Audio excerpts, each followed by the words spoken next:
नमस्कार साथियों, आप देख रहे हैं केशव सिंह वॉइस। जैसा कि आप सभी ये देख रहे हैं कि इस समय सुप्रीम कोर्ट में एक सुप्रीम सुनवाई चल रही है इलेक्टोरल बॉन्ड के पर।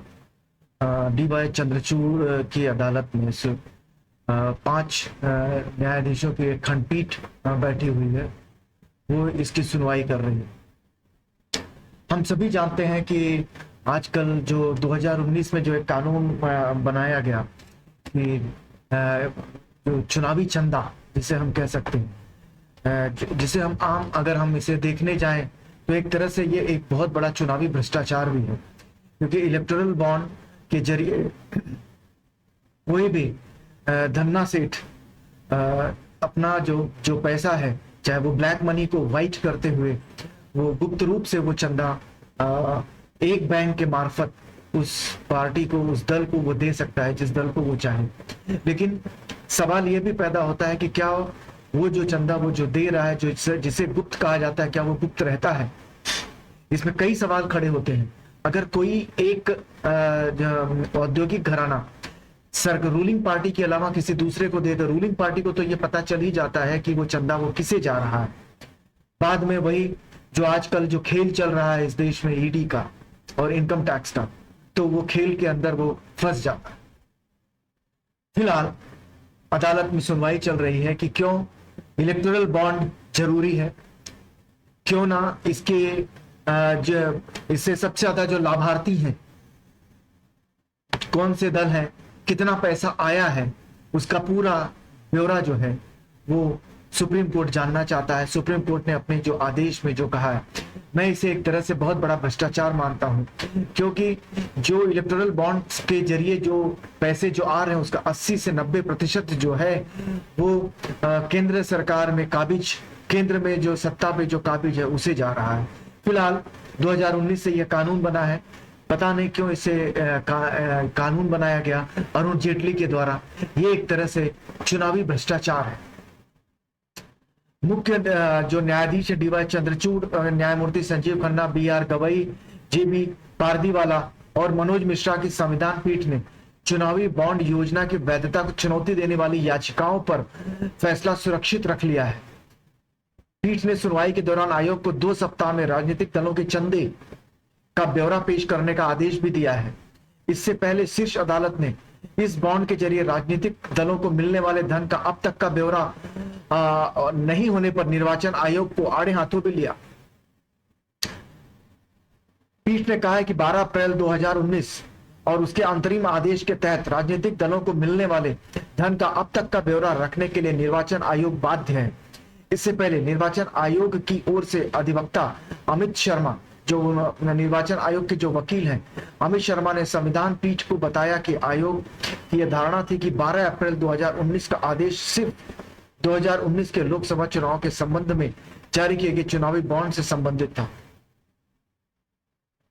इस पर पीठ ने नाराजगी जताते हुए कहा कि उसका आदेश पूरी तरह से साफ है और आयोग को इसके तहत सभी दलों को मिलने वाले चंदे की जानकारी एकत्र करना होगा। मुख्य न्यायाधीश चंद्रचूड़ ने कहा कि हमने उस आंकड़े को फ्रीज नहीं किया है जिसे बनाए रखा जाना था, उसका निर्वाचन आयोग चंदे के बारे में पूरा ब्यौरा एकत्र करने की जानकारी रखना था। अदालत ने स्पष्टीकरण लेना चाहा था। जस्टिस संजीव खन्ना ने भी आयोग से कहा कि यदि आदेश को लेकर कोई संदेह या संशय की स्थिति थी तो आपको अदालत से स्पष्टीकरण लेना चाहिए था। उन्होंने आयोग से कहा कि जब आप अदालत आ रहे थे तो आपके पास चंदे का ब्यौरा होना चाहिए था। हमने उस दिन अप्रैल 2019 के अंतरिम आदेश को पढ़ा और हम सभी ने एक विचार व्यक्त किया कि हमें उम्मीद थी कि आयोग अदालत में ताजे आंकड़े के साथ आएंगे। दानकर्ता का जो पहचान है उसे उजागर नहीं होने दो। मुख्य न्यायाधीश चंद्रचूड़ ने सुनवाई के दौरान साफ किया कि फिलहाल भारतीय स्टेट बैंक एसबीआई से राजनीतिक दलों को दान देने वालों की पहचान उजागर करने का निर्देश देने का वो नहीं कहेंगे। उन्होंने कहा, फिलहाल दान देने वाले की पहचान जानने के बारे में किसी की दिलचस्पी नहीं है, लेकिन हम इसकी मात्रा जानना चाहेंगे। मुख्य न्यायाधीश चंद्रचूड़ ने कहा कि पहले कंपनियों द्वारा राजनीतिक दलों को दिए जाने वाले दान पर एक सीमा होती थी, उन्हें शुद्ध लाभ का सिर्फ 1% दान देने की अनुमति थी, लेकिन मौजूदा चुनावी बॉन्ड योजना के जरिए यह कंपनी में भी दान कर सकती है इसका टर्नओवर शून्य हो। आखिर शून्य टर्नओवर की कंपनी कैसे दान करेगी जब तक कि उसका निहित स्वार्थ न हो। अगर कोई कंपनी चुनावी बॉन्ड के जरिए चुनावी चंदा जब दान देती है तो वो तो गुप्त रहता है, लेकिन क्या वो जाकर उस पार्टी को बताती नहीं है कि देखो हमने तुम्हें इतना पैसा दिया है।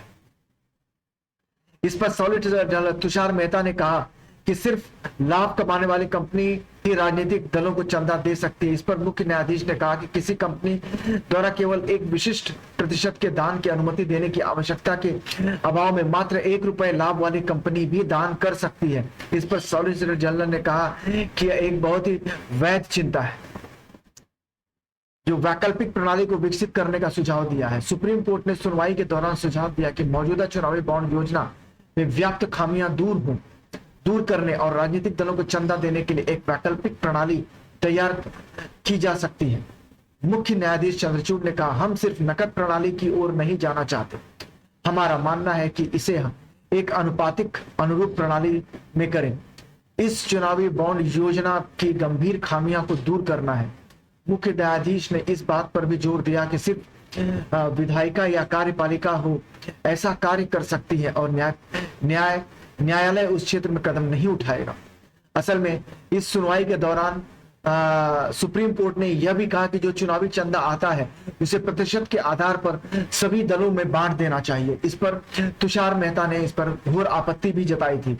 एक और सवाल यहाँ पर खड़ा होता है कि जब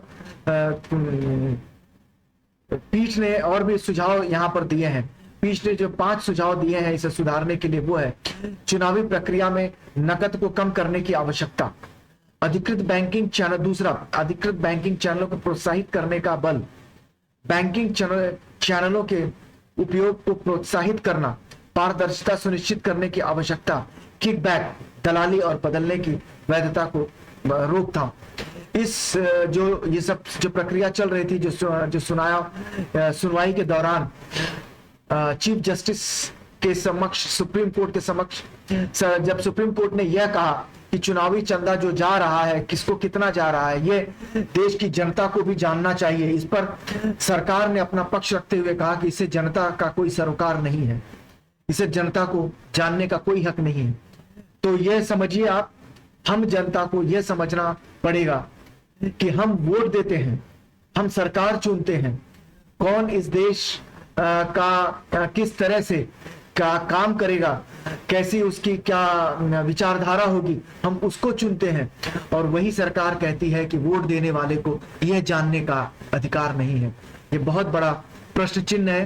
प्रश्न चिन्ह ये है, ये उस दिवालिया सोच को भी दर्शाता है दलों के, भारतीय जनता पार्टी की उस सोच को, क्योंकि सरकार में भारतीय जनता पार्टी है और भारतीय जनता पार्टी की सरकार की इसी सोच को तुषार मेहता ने जजों के समक्ष सुप्रीम कोर्ट में यह बात रखी कि जनता को जानने का अधिकार नहीं है। तो अब आप स्वयं समझदार हैं, सोच सकते हैं, समझ सकते हैं कि क्या जनता जो सरकार चुनती है उसे यह सब जानने का अधिकार है भी या नहीं।